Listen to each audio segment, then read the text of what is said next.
बिस्मिल्लाहिर्रहमानिर्रहीम। दोस्तों, मैं हूं अब्दुल गनी। मैं हूं एक बायोलॉजी कोच। आज हम नया एक टॉपिक स्टार्ट कर रहे हैं। टॉपिक है कैरेक्टरिस्टिक्स ऑफ एंजाइम। मतलब क्या है कि एंजाइम के अंदर क्या क्या खूबी पाई जाती है, उसकी क्या क्या खसूसियत है। देखिए, एक एक करके उसको देखते हैं। सबसे पहले, they are protein in nature. Enzyme सारे के सारे जितने भी एंजाइम हैं वो प्रोटीन के बने हुए होते हैं। They are protein in nature. और सारी की सारी प्रोटीन जो बनती हैं, कोई भी दुनिया की प्रोटीन है, उसका बिल्डिंग ब्लॉक है अमाइनो एसिड। अमाइनो एसिड आपस में मिलते हैं तो प्रोटीन बनती है। तो क्योंकि ये भी प्रोटीन है तो ये भी किस चीज से बनेगी, ये भी अमाइनो एसिड से बनेगी। तो पहला कैरेक्टर जहन नशीन कर ले, they are protein in nature and they are made up of amino acid. क्योंकि वो प्रोटीन है इसलिए वो अमाइनो एसिड से बने हुए हैं। दूसरा कैरेक्टरिस्टिक बहुत इंपॉर्टेंट है, देखिए दिलचस्प भी है। Increase speed of reaction millions of times. इसका क्या मतलब है? बगैर एंजाइम के कोई रिएक्शन हो रहा है और जब उसमें एंजाइम ऐड करेंगे तो मिलियन का मतलब क्या है? 10 लाख। मिलियंस ऑफ टाइम उसकी स्पीड 20 लाख गुना, 30 लाख गुना, 40 लाख गुना बढ़ जाती है। इतना तेज उसको कर देंगे।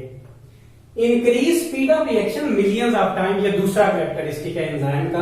They increase the speed of reaction millions of times. तीसरा, रिमेन अनचेंज। उन्होंने रिएक्शन को स्पीड अप कर देना है, उसको तेज कर देना है, लेकिन वो खुद चेंज नहीं होंगे। वो रिएक्शन के बाद भी वैसे ही रहेंगे जैसे रिएक्शन से पहले थे। The enzyme itself remain unchange. वो खुद चेंज नहीं होता। वो जो है केमिकल रिएक्शन को स्पीड अप करता है लेकिन उसमें कोई तब्दीली नहीं आएगी। और चौथे नंबर पे स्पेसिफिक। समझिएगा स्पेसिफिक क्या होता है। हर जो एंजाइम होता है वो किसी खास केमिकल रिएक्शन के लिए होता है, उसके अलावा वो किसी केमिकल रिएक्शन को स्पीड अप नहीं कर सकता। Enzyme are specific for their reaction, their substrate. वो किसी एक सबस्ट्रेट को प्रोडक्ट में कन्वर्ट कर सकता है, उसके अलावा किसी सबस्ट्रेट को प्रोडक्ट में कन्वर्ट नहीं कर सकता। Enzymes are specific for their chemical reactions. Enzyme specific होते हैं, वो किसी एक मखसूस रिएक्शन को स्पीड अप करते हैं। 5वें नंबर पे एक्टिव साइट क्या होता है? बहुत इंपॉर्टेंट बात है, याद रखिएगा। एंजाइम जो है वो पूरे का पूरा किसी केमिकल रिएक्शन में हिस्सा नहीं लेता। उसका एक बहुत छोटा सा पोर्शन जिसको हम एक्टिव साइट कह रहे हैं वो केमिकल रिएक्शन में हिस्सा लेता है। The small portion of enzyme which take part in chemical reaction is known as active site। किसी भी जो एंजाइम है उसका एक्टिव साइट वो हिस्सा होता है जो मखसूस हिस्सा केमिकल रिएक्शन में हिस्सा लेता है। पूरे का पूरा एंजाइम केमिकल रिएक्शन में हिस्सा नहीं लेता।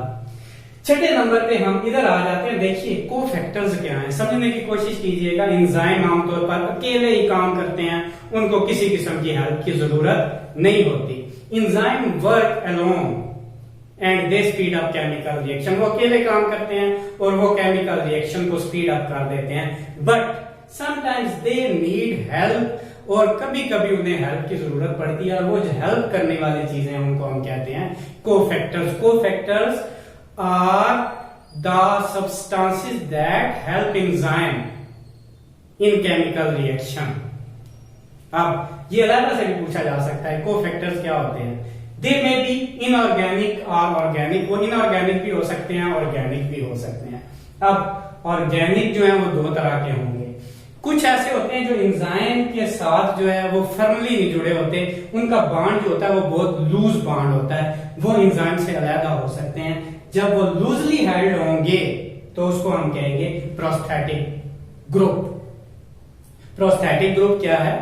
When organic cofactor is loosely attached with enzyme, then it is known as prosthetic group। और फिर दूसरा आ जाता है coenzyme। When cofactor is tightly bound, बहुत गहरा उसका ताल्लुक हो, पक्का जुड़ा हुआ हो।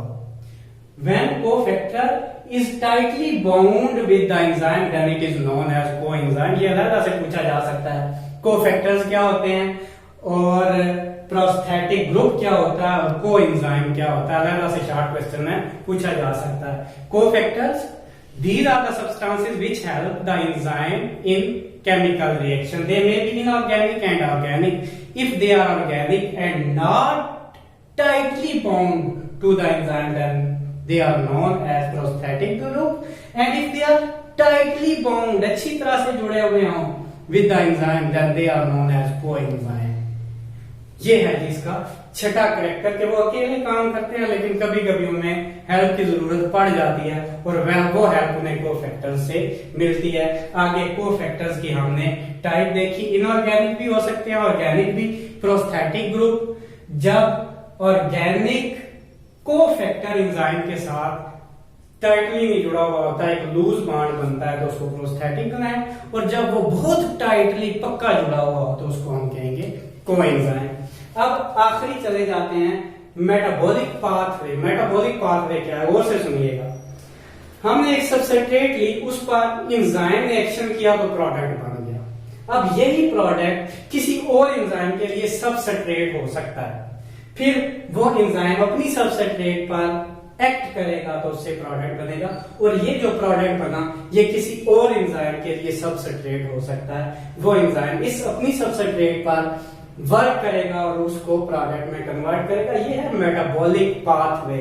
मतलब एक एंजाइम ने काम किया, उससे प्रोडक्ट बने, वही प्रोडक्ट किसी और एंजाइम के लिए सबस्ट्रेट हो सकते हैं, और उससे जब प्रोडक्ट बनेंगे वो किसी और के लिए सबस्ट्रेट हो सकते हैं। तो ये एक चेन चलती रहती है, प्रोडक्ट्स बनते रहते हैं, वही किसी और एंजाइम के लिए सबस्ट्रेट के तौर पे काम करते हैं। तो ये एक चेन चलती है, इस चेन को कहते हैं मेटाबॉलिक पाथवे। ये है जी 7 कैरेक्टरिस्टिक एंजाइम्स के, और तमाम एंजाइम में ये 7 कैरेक्टर पाए जाते हैं। आज के लिए इतना ही, बाकी देखेंगे नेक्स्ट लेक्चर में। Thank you.